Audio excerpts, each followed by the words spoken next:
Wrong tube. It's already getting hot. Estevan Mora. It's the guy in the picture. He could have helped come forward, but since he didn't, I gotta post up evidence and I gotta tell you who he is. You remember all them kids that I ran off? Estevan was one of them. Except it didn't work. He didn't leave.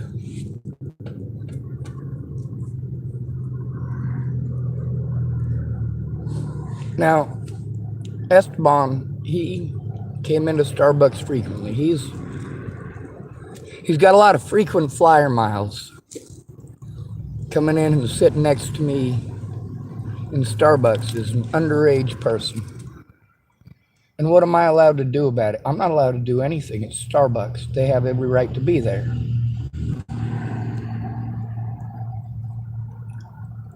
Do I remember anything about what Esteban came to me about? No, I don't.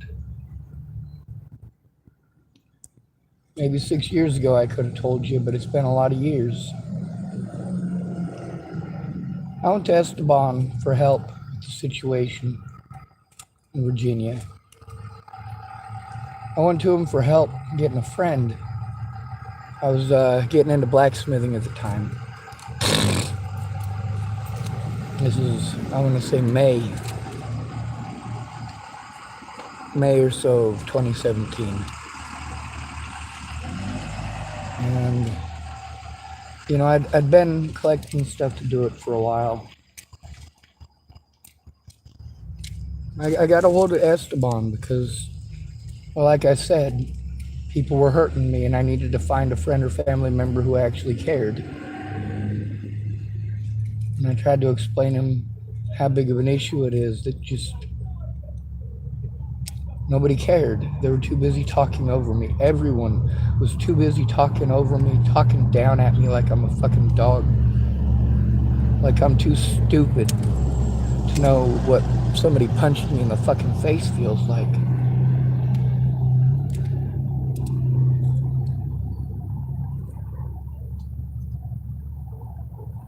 Like I'm too stupid to know what somebody telling me they're gonna kill my friends and family sounds like. Like I'm too retarded to understand the English language. I asked people to call and talk to me because that's the only way to effectively find out what's going on in this situation. It was bad enough in 2016 that I was trying to get help. When Tim Beeson, was getting a hold of me on Facebook to threaten to kill me and my friends and family. I'd already dealt with that for a very long time.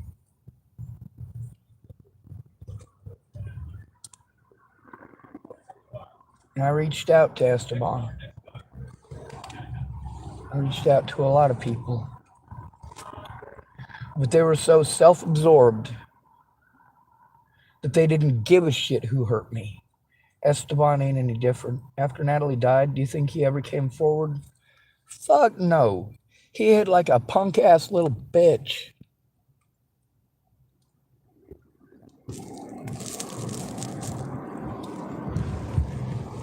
He's a coward. You're all cowards, every one of you.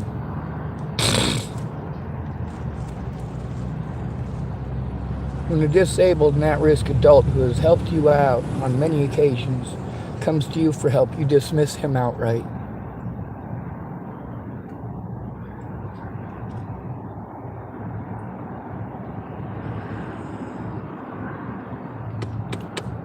So, I got a hold of Esteban and I did let him know about the situation in Virginia. At least I tried my best.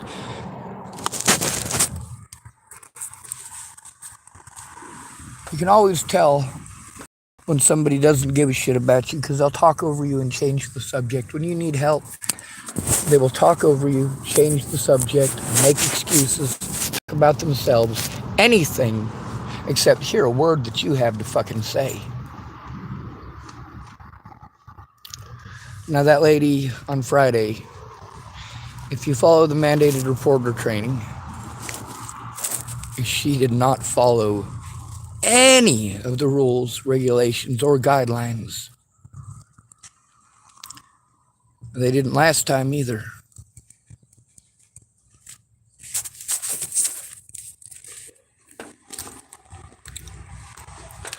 On the bright side, I'm not a coward. I stood up to these people. While Esteban's cowardice helped murderers, rapists, and child molesters get away.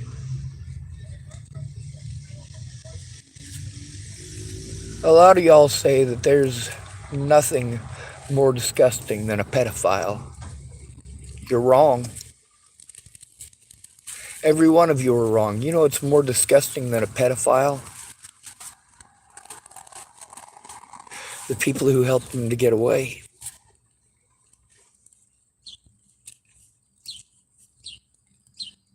What's more disgusting than a father who rapes his child?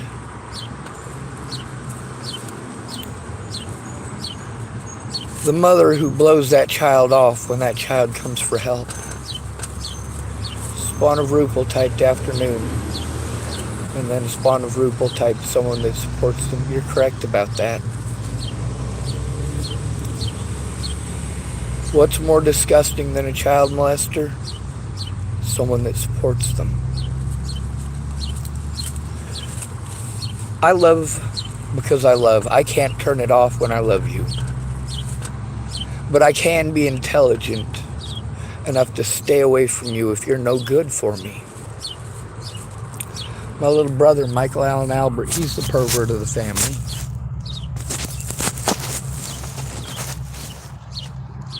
He's the one that wouldn't take no for an answer. He's the one that got married to Ashley. And then raped Ashley's daughter. And then, while my mom was pulling a bunch of strings to try to con Ashley into taking my little brother back and scaring that poor girl,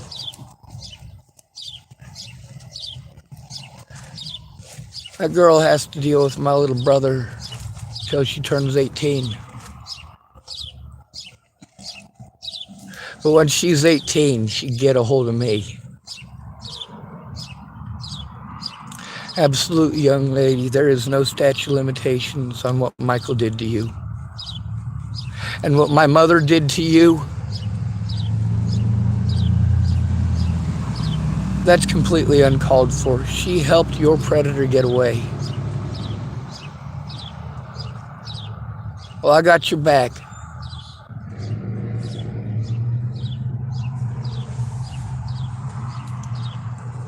I got conversations with Amanda DeMette and my little sister both talking about that. I heard about it from Brenda Dickinson. What's more disgusting than a child molester?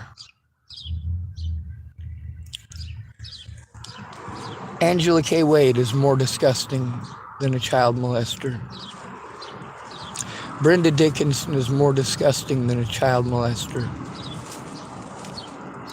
Amy Witcher is more disgusting than a child molester. Rose M. Kelly is more disgusting than a child molester. Danica Garner is more disgusting than a child molester.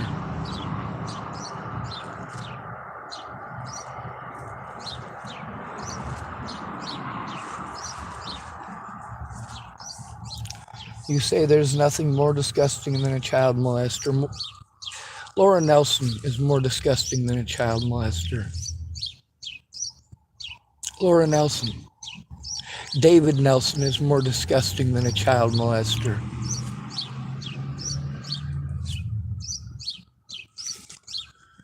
Spawn of Rupel is absolutely 100% right. Someone who supports them.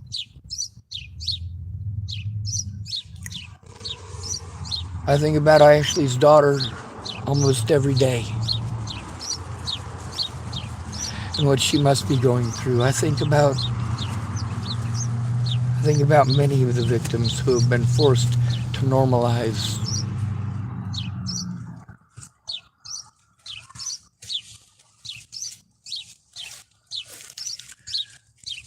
while my mom was trying to convince Ashley to take Michael back and pretend that her daughter made everything up, my little brother was busy trying to get in Amanda Demet's pants, knowing that he was married, that my mom was trying to con, and my mom is a hell of a con artist.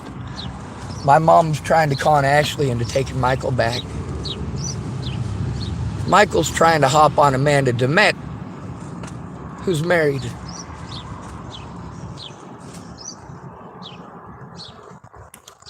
Not that Michael Allen Albert's victim will ever see this video.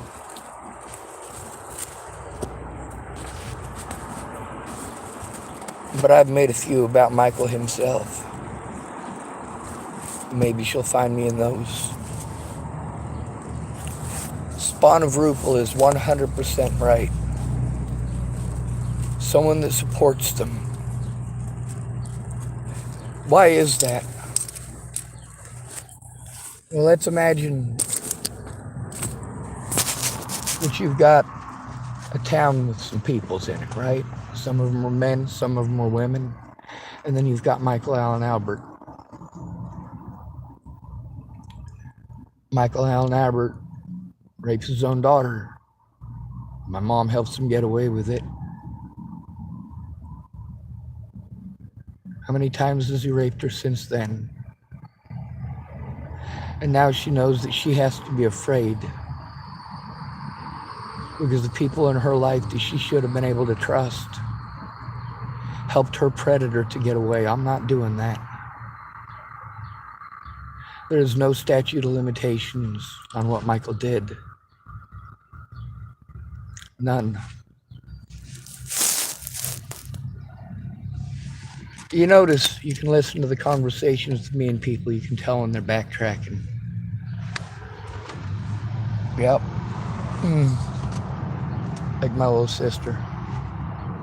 Now, Ashley, would she have taken my little brother back if she knew that he was trying to hook up with Amanda Demet, one of his exes?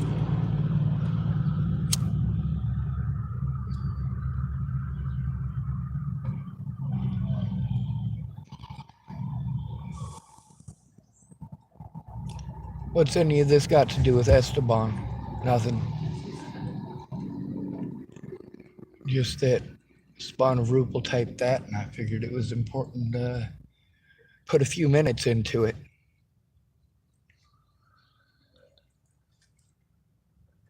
What's more disgusting, the man who molested me in a hot tub in Washington State in 1993?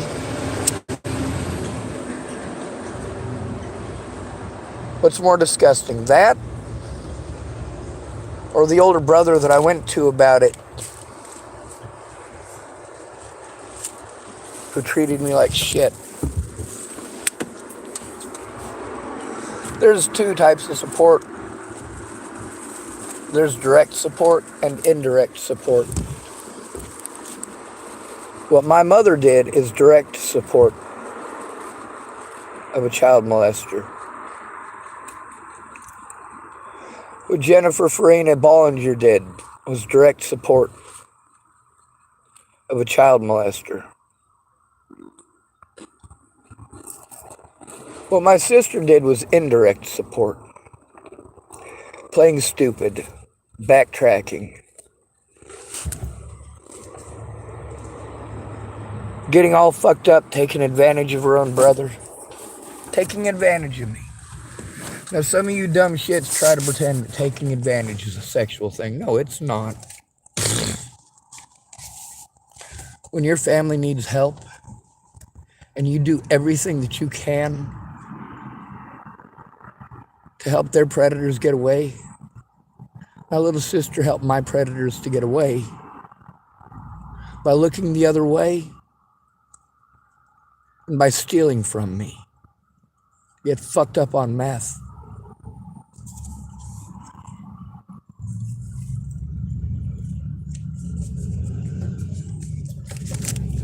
Luckily, I recorded those conversations, huh?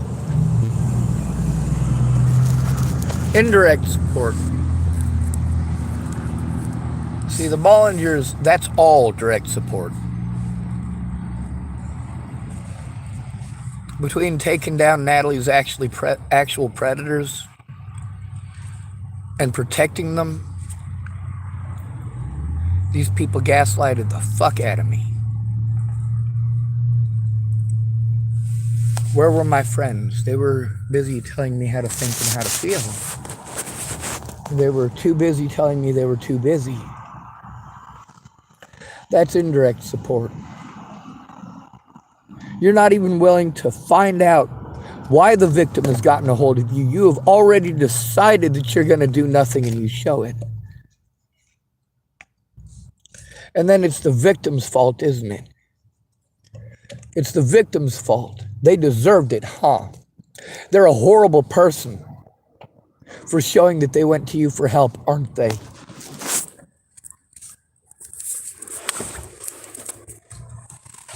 Who did my niece go to for help when Michael did what he did? And why didn't they push it to the best of their abilities? My little brother.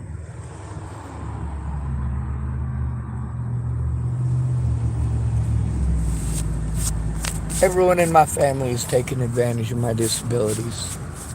Every one of them. See, when you're not perfect, well, people look the other way, don't they?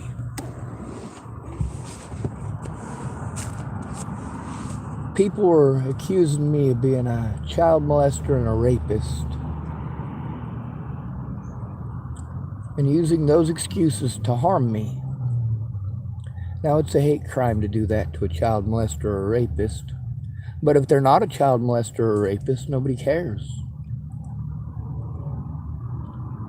Meanwhile, Natalie wasn't the one running around saying I was a child molester and a rapist. That was Maddie Boa. They could have just left me the fuck alone. When a man drives 1,700 miles to get the fuck away from you, you leave him alone. You don't gaslight him to his friends and family, you piece of shit.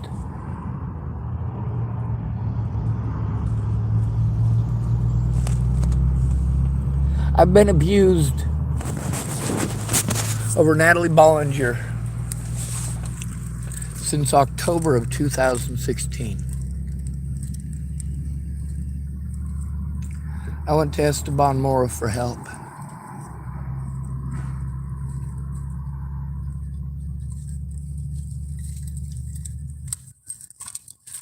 When he showed his true colors, when he showed his cowardice, I dropped him off like a bad goddamn habit, just like I did with Natalie Bollinger, Alicia Bollinger, and Maddie goddamn Boa.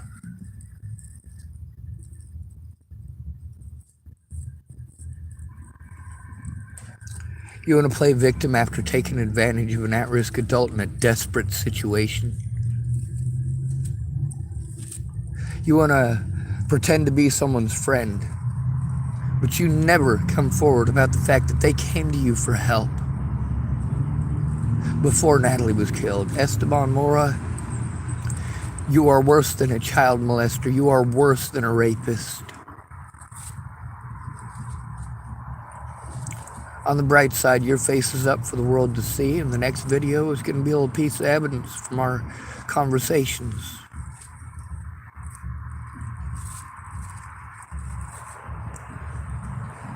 Nobody deserves to go through what I've gone through.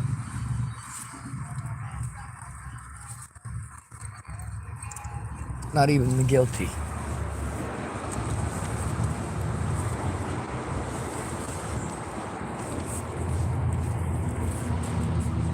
I don't believe in torture. I believe that it exists because I have experienced it firsthand. But I believe if you're absolutely going to end somebody's life, that it should be done swiftly and justly.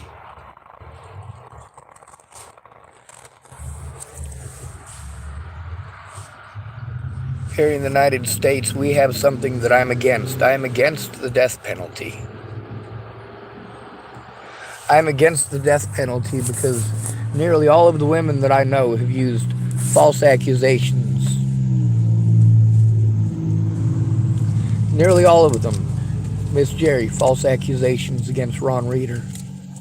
False accusations against Andrew Buchter. And then, of course,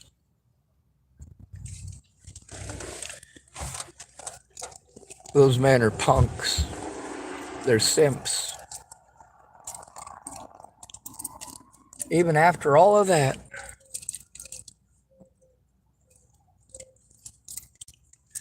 Jerry Sparks has done that. Lana Ingeline has done that. Brandy Fish has done that. Why is it that every woman who gets kicked out of a relationship blames the man? He's a horrible person. He's fucking done with you. You get all fucked up on drugs and take advantage of your husband. What happened to Brandy Fish's marriage? Well, she had it cush. She didn't have to work or nothing. She did have a part-time job. Jason come up to me, he says to me, "Hey Sean,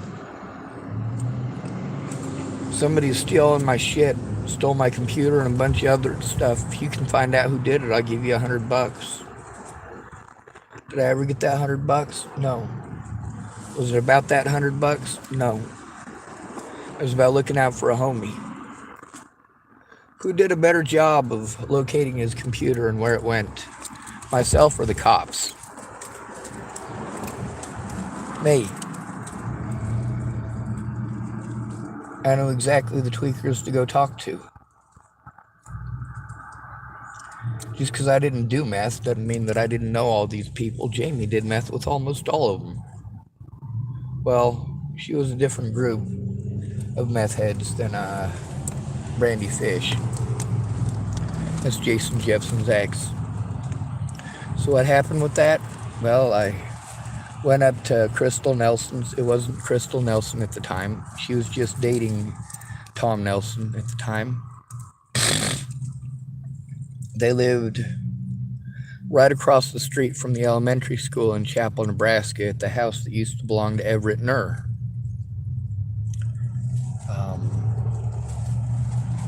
He and God, what's Eileen's last name? She's dating Tom Payne. Tom Payne is Jerry Sparks' ex-husband. See, these people are all fucking related to each other. I gotta go to these people for help turning in people in their families. You think that's gonna work? No. No.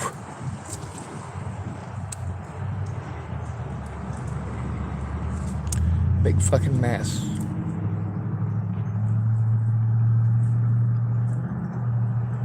The police are worse than child molesters. The police are worse than rapists. Of course, how many police officers already this year in trouble for rape or child molestation, murder? Well, I was accused of being some stalker going to hurt some little girl. I was there at the request of an adult. Meanwhile, a cop travels all the way from where Natalie was in Virginia to California, shoots the parents of a 14-year-old girl. Oh, magically he's not a cop anymore. Just like, oh, well, if he's a child molester and he got busted, then magically he's not a Christian anymore. What about Mark Richmond? What about the people who support them? Did Harley Richmond make false allegations against Dallas, molesting his oldest daughter? Or did that really happen? Well, take a look at her behaviors. She went back to him after that and had more kids. She had more kids with him. Why would you have kids with a registered sex offender like Robert Franklin Warnick? And why wouldn't you turn somebody in and make sure they had to register if they molested your toddler? Yeah, that conversation with Dallas was recorded, and it's on my channel.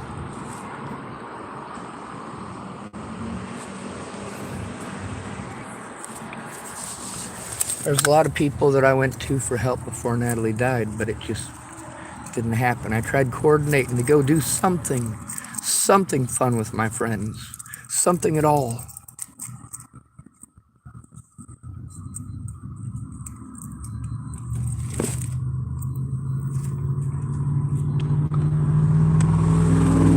I always liked Estevan. But when it came to trying to get him to go away, I wasn't any nicer to him than I was to Natalie or Alicia, or Shiloh, or Pierre.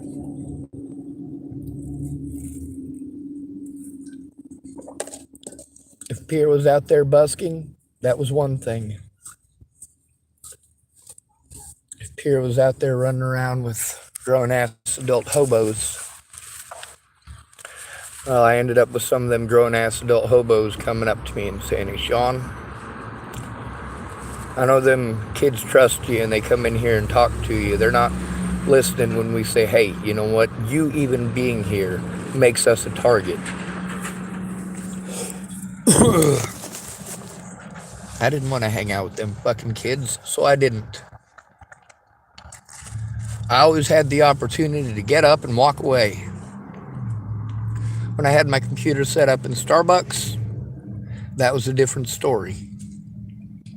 I had things I was working on. I also made sure that I had video games playing in the background. You can see on my, what do they call it? Scorecard on video games. In the video games that I was playing at the time, I had one of the worst ratios. That's because I had the video game playing in the background, so if somebody came in wanting to bug me, if I was working on something important, they wouldn't leave me alone. But if I was playing video games, then they would. In the background. Esteban knew one of my stalkers, Brianna Hernandez Cordona. A lot of people knew Daniel Kitlitz. They knew him as Shady Dan.